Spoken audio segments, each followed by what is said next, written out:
हमसे अबुल यमान ने बयान किया, कहा हमको शुएब ने ज़हरी से ख़बर दी, कहा मुझे उबैदुल्लाह बिन अब्दुल्लाह बिन उतबा ने ख़बर दी।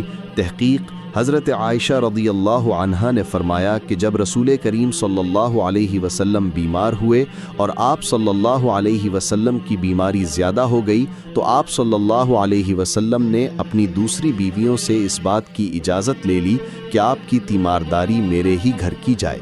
उन्होंने आपको इजाज़त दे दी। एक रोज़ रसूल करीम सल्लल्लाहु अलैहि वसल्लम दो आदमियों के दरमियान सहारा लेकर घर से निकले।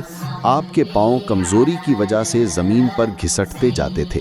हज़रत अब्बास रज़ियल्लाहु अन्हु और एक आदमी के दरमियान आप बाहर निकले थे। उबैदुल्लाह यानी रावी हदीस कहते हैं कि मैंने ये हदीस अब्दुल्लाह बिन अब्बास रज़ियल्लाहु अन्हुमा को सुनाई तो वो बोले, तुम जानते हो दूसरा आदमी कौन था? मैंने अर्ज़ किया कि नहीं। कहने लगे वो अली रज़ियल्लाहु अन्हु थे। फिर हज़रत आयशा रज़ियल्लाहु अन्हा बयान फरमाती थीं कि जब नबी करीम सल्लल्लाहु अलैहि वसल्लम अपने घर में दाखिल हुए और आप सल्लल्लाहु अलैहि वसल्लम का मरज़ बढ़ गया तो आप सल्लल्लाहु अलैहि वसल्लम ने फरमाया, मेरे ऊपर ऐसी 7 मशकों का पानी डालो जिनके सरबंद न खोले गए हों, ताकि मैं सुकून के बाद लोगों को कुछ वसीयत करूं।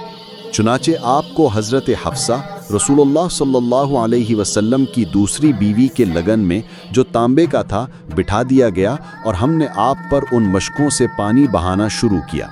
जब आप हमको इशारा फरमाने लगे कि बस अब तुमने अपना काम पूरा कर दिया तो उसके बाद आप लोगों के पास बाहर तशरीफ़ ले गए।